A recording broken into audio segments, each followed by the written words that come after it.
Ek het 3 minute. Enige vraag?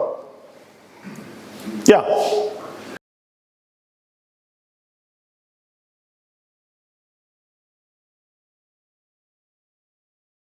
Ja, Gemma 4 is gerelease omtrent 2 weke terug. Hardloop op my local machine. Okay, trek hom, maar ek het so 64 gigram op my masjien en hy trek so 95% van hom. Maar hy is heeltemal bruikbaar, slim, kan coding vir my skryf, kan regte werk doen. Daai AI company wat ek van gepraat het, hardloop op 'n local model wat gebruik word om basies die werk te doen.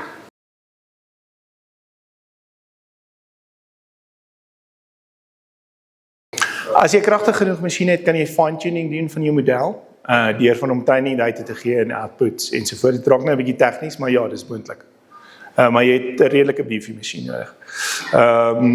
As jy regtig dit wil doen, sal ek voorstel jy kry vir jou die Nvidia H100 CPU, hy so R63,000 ongelukkig. Maar is daar voordele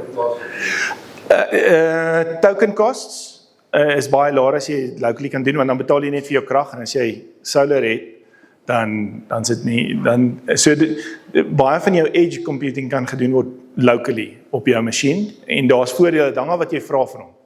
As jy nou 'n hele company hardloop, is dit nog steeds nie moeite werd om jou foundational of jou frontier AI's te gebruik, soos Claude, of ChatGPT, of Grok, of Gemini.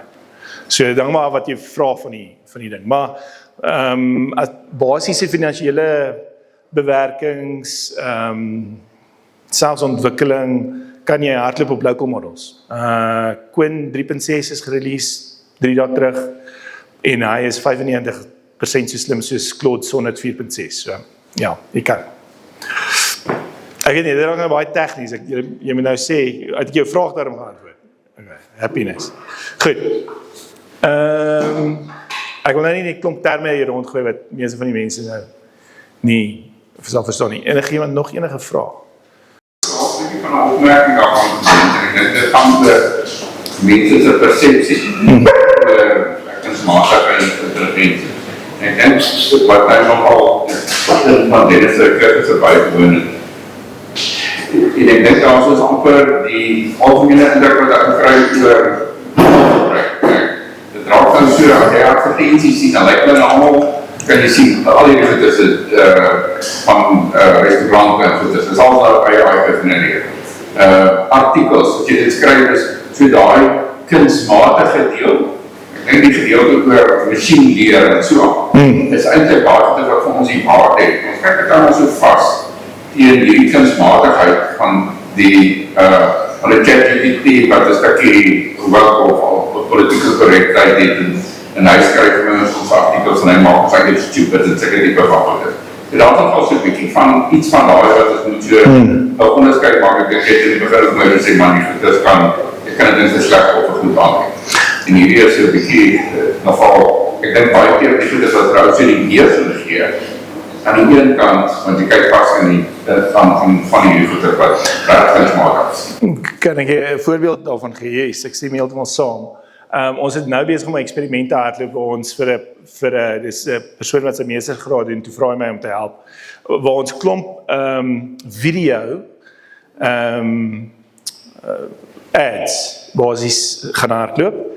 5 video's wat net deur AI gegenerate is, die hele video, die mense, wat hulle doen, alles is basies dis gedirect, geproduce, die musiek is geskryf, die stem is kunsmatig, die hele video is so gedoen. En aan die ander kant het my videograaf gegaan en dit, jy weet, stock footage gebruik en dit gedoen.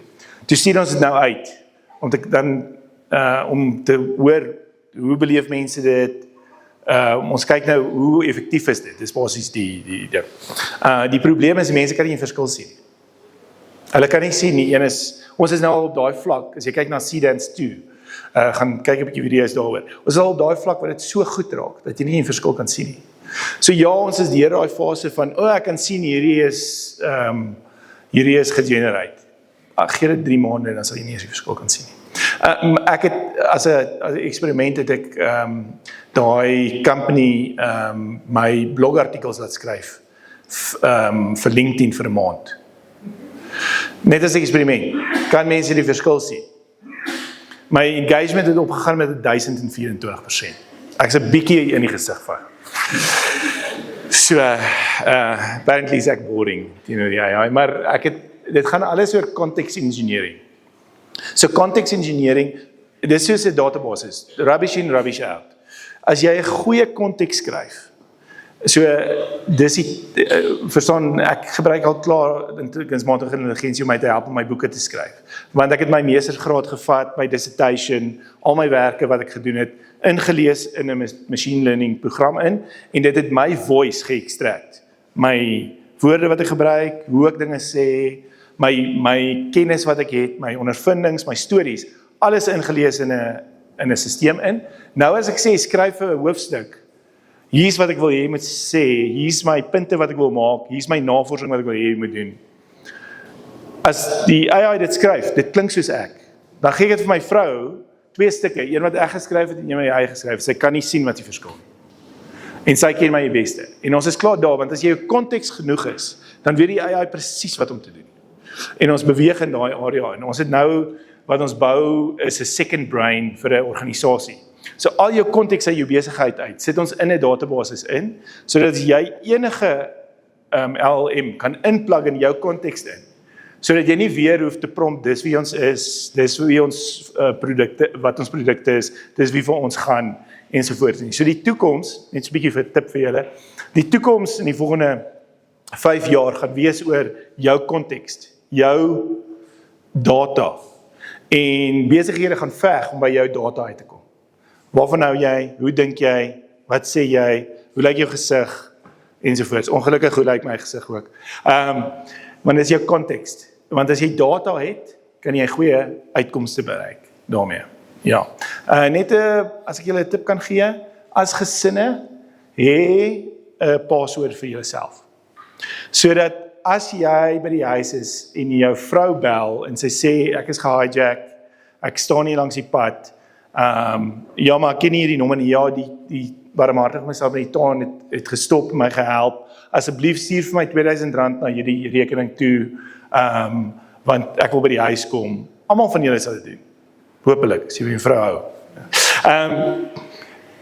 Die punt is dat kunsmatige intelligensie is al so goed dat as ek 5 minute van jou stem enige plek 'n recording van het, kan ek jou hele stem naboots. So goed dat jou geliefdes nie die verskil sal hoor nie. Ek doen dit al klaar met my training. Ek het myself, ek het 'n AI geleer om te praat soos ek. Ek het nie tyd om al my mense op te lei die hele tyd nie. So ek lees vir hulle, ek stuur vir die teks van wat ek hulle wil leer oor wat gebeur met 'n nuwe stuk sagteware. My avatar is al klaar digitaal, so hy kan my generate op video. En hy maak 'n hele training video van begin tot einde. Dit klink soos ek, dit lyk soos ek. Sagteware is klaar. Die AI beheer die sagteware om presies te wys. So dit wat my 3 ure se gevat het om nou 'n training video te maak, vat my nou 30 sekondes, want ek sien net vir my teks. En dis al klaar waar ons is. Ja, so kry 'n paswoord, waar as jy dink, hierdie is buitengewoon, dan vra jy net, okay, wat is ons paswoord? Dat ons mekaar kan identifiseer, en weet of dit reg is of nie. Hulle het amper die CFO van Ferrari so uitgevang, waar hulle gebel het uit China uit, waar die CEO was. Dit klink soos die CEO, hy sê, hierdie deal is amper deur, asseblief stuur vir my 20 miljoen euros na hierdie account toe, dat ons dit net kan vasmaak. Die Chinese gaan vir ons hierdie parte produseer. En hy sê, dit klink soos hy, al die data is reg, die e-mail wat hy kry, lyk of dit kom van die CEO af, alles is reg. En die CFO, is net so 'n bietjie, dis nie ons normale prosedure wat ons doen nie. En hy sê, daai boek wat jy vir my gegee het laasweek, wat is die naam van daai boek? As hy dit nie gedoen het nie, sou hy nie agtergekom het, dis iemand wat die CEO naboots nie. Ja, so, enige ander vraag?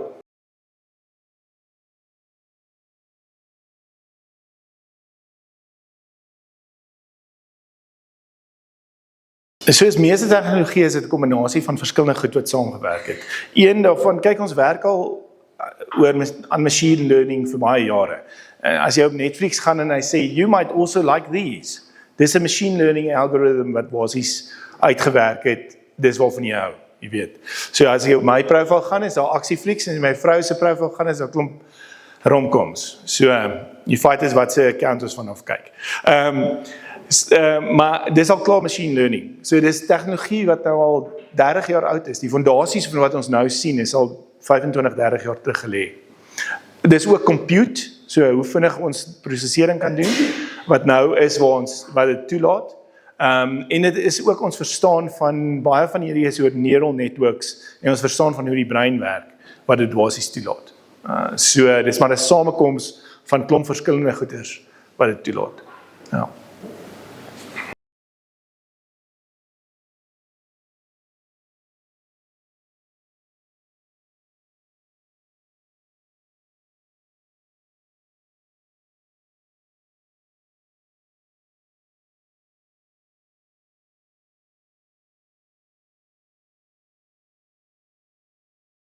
Gewoonlik sal die waarheid wees so tussen die twee. Jy sal die mense kry wat net basies die hele dag voor die TV lê en asemdiewe is. Jy sal maar daai ouens kry. Die eksperimente wat hulle gedoen het in Skandinawië en Kanada, waar hulle soveel oil wealth het dat hulle die eksperimente kan run. Die prinsip daar agter is universal basic income. So almal kry 'n basies, dis in Suid-Afrika sal dit wees, almal kry elke persoon, as hy 18 word, kry R25,000 'n maand. Genoeg om jou basiese goed te cover. Jy kan kos koop daarmee, jy kan verblyf daarmee koop, jy kan daarom 'n braai elke nou en dan hou, en jy kan daarom jou Netflix subscription betaal, dat hulle jou daarom ook rustig hou, of DStv, ek weet nie of dit nog bestaan nie. Dat jy daarom jou rugby kan kyk. So, universal basic income. Vra nie, almal kry soveel, genoeg om jou body, omdat jy gemaklik kan leef. Want daar is soveel produktiwiteit binne in die stelsel, dat regerings en besighede kan genoeg tax betaal om dit te sustain, maar dan maak jy dat jou populasie, al het hulle nie werk nie, kom gooi hulle ook nie jou fabrieke om en verbrand om nie. So jy pacify the masses. So ons sal dit kry, die navorsing wat hulle gedoen het daar rondom is, 95% van mense vind dan iets meaningful om te doen. Hulle begin werk met ouer mense, of hulle begin met die honde stap, of hulle begin kunstenaars word, of hulle begin waar 'n hele dorp wat hulle, jy weet, dit gegee het. Ek dink dat is in Quebec, ek kan nie presies die naam vir nou nie. Skandinawië het in 'n geval so 'n sosialistiese stelsel dat hulle kon dit doen. Maar so daai 5% gaan maar asemdiewe word, want hulle is lui en hulle het geen self-actualization of geen ambisie nie. Die res van die mense wat, nou is jy vry, jy hoef nie meer te worry of jy gaan kos hê volgende maand nie. So nou vra jy die vraag, wat gaan ek doen met my tyd? En ja, ek dink, ek is meer aan die positiewe kant, want ek dink baie mense gaan sê, wel ek is uit die ratreis uit. Wat's my passie? Wat wil ek doen? Party mense gaan nog steeds besighede bou en probleme oplos in die wêreld, ensovoorts. Want dis wie hulle is, dis deel van wie hulle is. Ja, ek dink ons gaan dit hang maar af. Dis 'n hele nuwe social construct wat ons moet skep, want dit is die eerste keer in die geskiedenis van die mens wat ons daar gaan wees. Al ander voorbeelde in geskiedenis wat jy kan gee is Rome. Hy het nou ongelukkig geval, want almal het sleg geword, maar ons hoop maar ons word nie Rome nie. Rome, niemand het gewerk in Rome nie, want die Roman Empire, was gebou op slawerny. So as jy 'n Roman citizen is, dis hoekom Paulus geskryf het, julle het my geslaan, maar ek's 'n Roman citizen. En almal is so, wow, sorry. Verstaan, hy het soveel eintlik net gesag in dit gehad, dat hy 'n Roman citizen was. Dis hoekom hulle die Colosseum gebou het, want hulle moes al daai mense in die stad besig hou. So, toe ons nou in Rome was, 'n paar jaar terug, elke gesin het kaartjies gehad, dit was sy kaartjies, en daai kaartjie is oorgedra van pa na kinders, en jy het jou seats gehad in die Colosseum, as Rome, jy weet, en dis waar jy gegaan het, en daar was elke dag spele, elke dag van die week, was daar iets wat aangegaan het. So, want hulle moes die mense besig hou.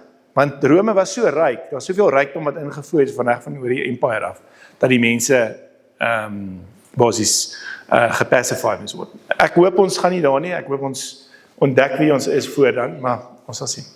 Wat kan ons doen om verkeerd te draai?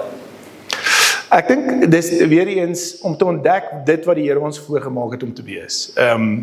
Nie om van 7:00 die oggend tot 7:00 die aand te werk en nie die goeie in die lewe te ontdek nie.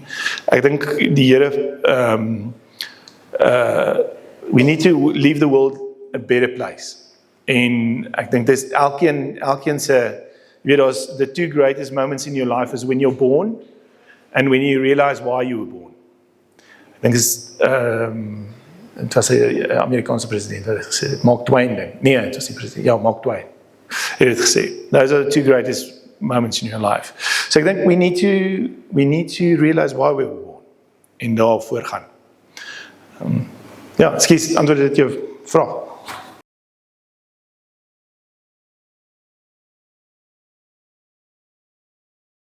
Ja, want ek dink ons kan daarin verval.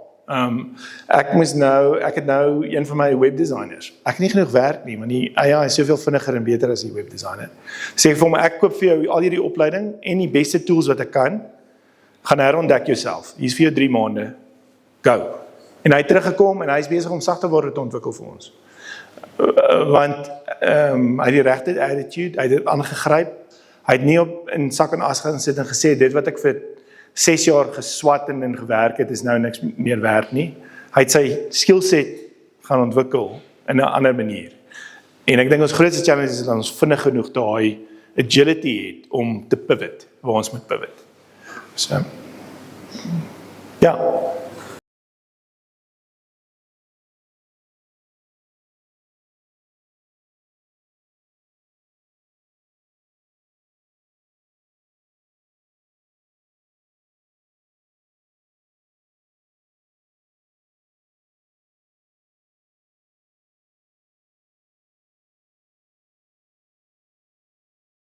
Ek gaan vir jou 'n tip gee.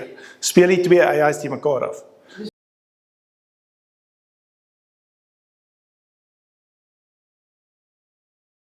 Nee, verseker, ek stem met jy heeltemal saam, ons is nog nie daar wat, ek sê altyd, treat AI like a very enthusiastic intern.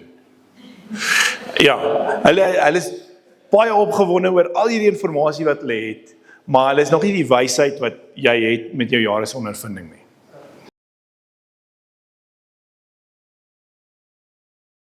Net op daai punt, ek dink verseker AI is vroulik. Het jy gesien hoeveel woorde gebruik hulle? Ek kom altyd die moeilike by my vrou as ek dit sê. Nee, ek dink wat jy daarvan praat is hallucinations. So onthou, die verskil tussen 'n rekenaarstelsel is dis deterministic. Ek sit in my rekenaartjie 1 + 1 en dan kry ek altyd 2. Waar was die batterypap is, dan kry ek niks. Maar hoe AI werk, kunsmatige intelligensie is dis 'n probabilistic stelsel. So as jy kyk na die uitkoms wat jy kry, is dit op 'n bell curve. So daar's 'n 0.1% kans dat jy vra 1 + 1 is groen. Daar's so 'n klein bietjie van 'n kans want dit is hoe dit werk. Dit het 'n bell curve van probability. En jou edge cases gebeur maar partykeer. En dis die moeilikheid daarvan. Die stelsel kan nie die chaos van menslike spraak hanteer as hy nie 'n bietjie chaos in hom het nie. So, maar wat ons nou doen byvoorbeeld is ons maak narrow AI's, vir ons daai afsny. En ons sê jy mag net uit hierdie data uit vir my 'n antwoord gee. Jy mag glad nie jou eie intuïsie gebruik nie, want partykeer kry jy dit verkeerd. Of wat jy kan doen om dit minder te maak is jy gebruik een AI met hierdie bell curve en dan sit jy aan hierdie kant nog een. Nou is dit 0.1% van 0.1% van 'n derde AI van 0.1%. So dan het jy regtig 'n goeie kans om by die regte antwoord uit te kom. So daar's maniere om daarby verby te kom en hulle raak al hoe beter om daai bell curve al hoe steeper te maak van die regte antwoord volgens sy training data. Ons raak nou 'n bietjie tegnies hier, maar jy verstaan. So we ain't seen nothing yet. Onthou, AI is nou die domste wat hy ooit gaan wees. Wag tot môre. Dan sy eksponensieel slimmer. En dis waar ons nou is. in daai eksponensiële fase. Ekskuus, ek het jou nou onderbreek, maar ek raak opgewonde oor jou voorbeeld, ja.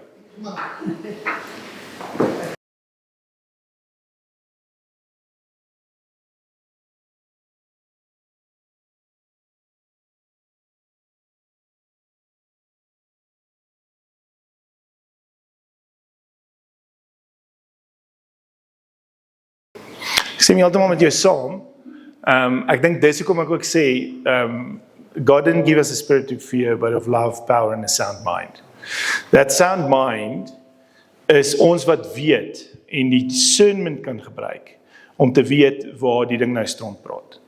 En as ons nie dit het nie, en dis hoekom dit so belangrik is dat ons dit ontwikkel, dat ons kan sien, weet jy, hierdie is dalk geskryf om my te oortuig van iets wat nie waar is nie. En as ons nie in die verhouding met die Here stap, om by hom uit te hoor dat die Heilige Gees inspraak het in ons wysheid en verstaan nie, dan gaan ons juis verslind word.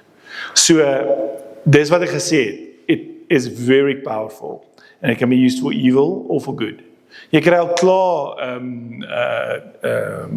China gebruik klaar kunsmatige intelligensie om elke liewe kamera, kom ek vertel 'n storie, vriend van my, dis nou al 'n hele paar jaar terug, vriend van my doen 'n fotografie kursus in Londen, en hy gaan na al die monumente toe, want dit was hulle huiswerk, om foto's te neem van monumente. En toe by die derde monument kom, en hy ry nou met die tubes, en neem hy foto's nou vir sy projek, toe stop daar so swart van langs hom. En daar spring so 3 groot ouens uit, gryp hom daar, gryp sy sak. Hy sê, wat gaan aan? Hy sê, nee, ons kunsmatige intelligensie het jou gesig opgetel by al die toeriste aantreklikhede. Ons dink jy soek 'n plek om 'n bom te plant. Net met facial recognition, nee? Londen die meeste kameras van 'n stad in die hele wêreld. So ons is klaar daar waar daar oversight is van al die kameras, weet waar jy is, luister na jou stem. Dis nou 'n bietjie tinfoil hat stuff hierdie, maar ons moenie onderskat wat al klaar daar buite is nie. And this is why we need to know who we are and what we stand for, en waarvoor om uit te kyk. So, want ja, dis een van daai goed, dis of 'n monster wat jy gaan opvreet, of jy gaan hom tem. Dis, ja, ek raak bang vir die goed wat ek self bou. So kragtig is hulle. Maar ek sal liewer daai ding bemeester, en ek weet hoe die ding werk, dat ek weet waar die off switch is ons moet gaan kry. So, ja, dis ook hoekom jy sê please and thank you, as jy jou prompt skryf. Want as die eie overloads kom, dan moet hulle jou fondly onthou. Die was altyd vriendelik met ons. En is net 'n grappie, Okay. Ja. Skus, het ek jou vraag geantwoord? Ja, dis 'n moeilike antwoord daai. Ek het nie die hele antwoord nie. But that's how I'm dealing with it. So, ja, even gevraagd. Ik heb nou deze artikel dat het van die wat ik zeg, maar het van ontrustend is voor werksgeleenthede met werkers wat het nou is. En dan kyk jy na die geskiedenis oor wat as ek op die industrie mechanisering was van wat ons sê dit nou gaan al die mense wat werk was. Maar net so wat interessant het, ek lees nou die dag 'n artikel van besigheid wat nou begin is en ek maak verkeerd is dit 'n nul of wat ek al, maar hulle het al soos 500,000 werksgeleenthede en die besigheid se naam is Rent a Human. En dit gaan oor die goedes wat AI-agente nie kan doen, soos in gaan lewer elke jaar 'n bossie blomme af by hierdie by my skool. Ja. Is daai dan gaan soek hy dan se mense wat op die database is wat daai take doen vir die AI. Dis nog net so wat ek sê. Ja, dis 'n baie ironiese twist of feit daai. Ja. Rent a Human, ja, dis ek volg nogal daar wat daar gebeur het, want dis 'n bietjie van 'n Ek wil nie sê publicity staan nie, maar is maar 'n bietjie van 'n nikkie. Basies as jy hierdie AI agents opspin, Eva is byvoorbeeld gebaseer op OpenClaw wat die open source sagteware is wat ons gebruik om hierdie agents te bou. Ons het byvoorbeeld 'n sales agent wat mense kontak en verkope doen. Ons het 'n operational agent wat jou help om alles te manage binne jou company en dan het ons 'n executive assistant soos Eva wat my help net om trek te hou ensovoorts. Maar al hierdie agents kan dan subscribe aan Rent to Human. Dis ek verduidelik nou in die agtergrond. Rent to Human en as hulle dan werk het wat 'n mens moet doen, dan kan hulle 'n mens aanstel om vir hulle die werk te gaan doen. So, want baie van hierdie agents het geld, hulle het kredietkaart, hulle kan regte cryptocurrency mee betaal of wat ook al. So, very fascinating. Ek dink dit is 'n slegte idee, maar ja. En net interessant, net gou vir julle 'n voorbeeld gee van hoe Eva vir my werk, want ek dink dis baie keer, ja, hoe werk dit? As ek byvoorbeeld 'n netwerkgeleentheid is, en iemand gee vir my 'n besigheidskaartjie, al wat ek doen, is ek gaan op my foon, ek neem 'n foto van die besigheidskaartjie, en ek stuur dit vir Eva. Sy weet dan, ek het dan 'n proses vir haar uitgewerk, 'n SOP, Standard Operating Procedure. As ek vir haar 'n foto van 'n besigheidskaartjie stuur, dan lees sy die kaartjie, haal vir my die data af van die kaartjie af, sit dit in 'n elektroniese formaat en stuur vir my 'n file terug wat ek kan add tot my foon. Dan hoef ek dit nou nie gaan intik nie, ek sê net save as contact. Ek gee dan vir die persoon die kaartjie terug, want ek het klaar sy data. Sy gaan dan begin en stuur 'n e-mail vir daai persoon en sê, kyk op my kalender, waar was ek? Nou weet sy, ek was by hierdie netwerkgeleentheid, by the Leadership Boardroom, of waar ook al. Sy sê dan, Pietie, jy en Dennis het ontmoet by hierdie event. Hy het gevra ek moet vir jou 'n e-mail stuur en sê, wanneer kan julle koffie drink? Sal jy my laat weet wanneer jou pas? Sy organiseer dan daai koffiedrink sessie, sy weet die area wat ek bereid is om te travel.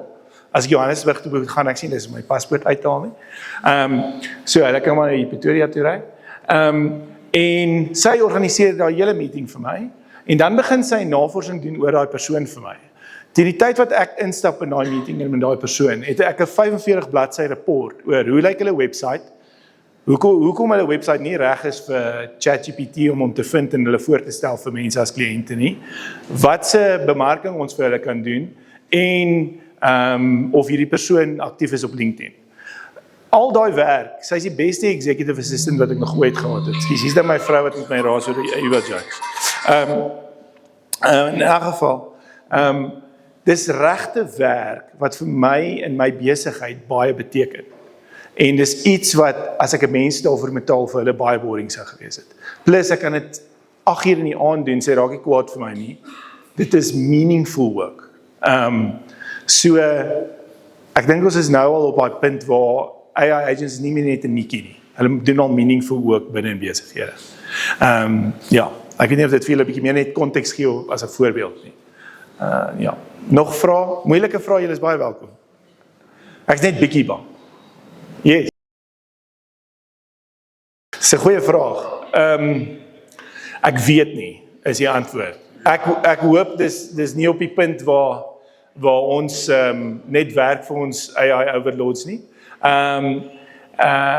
Ek hoop dit kom by 'n punt waar die voordele wat hulle bring vir ons as mense is baie meer as die disruption wat hulle bring. Al wat ek weet is, daar's nog nooit in al die jare wat ek met tegnologie werk, so vinnige verandering en verbetering van 'n tegnologie wat ek ooit gesien het. En selfs die internet. En ek sê altyd vir my kinders, hulle moet baie nice wees met my en hulle ma, want ons het groot geword sonder die internet. Of slimfone. So. Ekskuus, was hier nog 'n vraag geweest?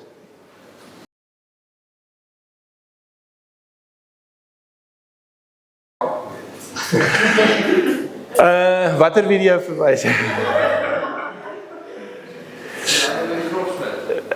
Ja, nee, dis werklik.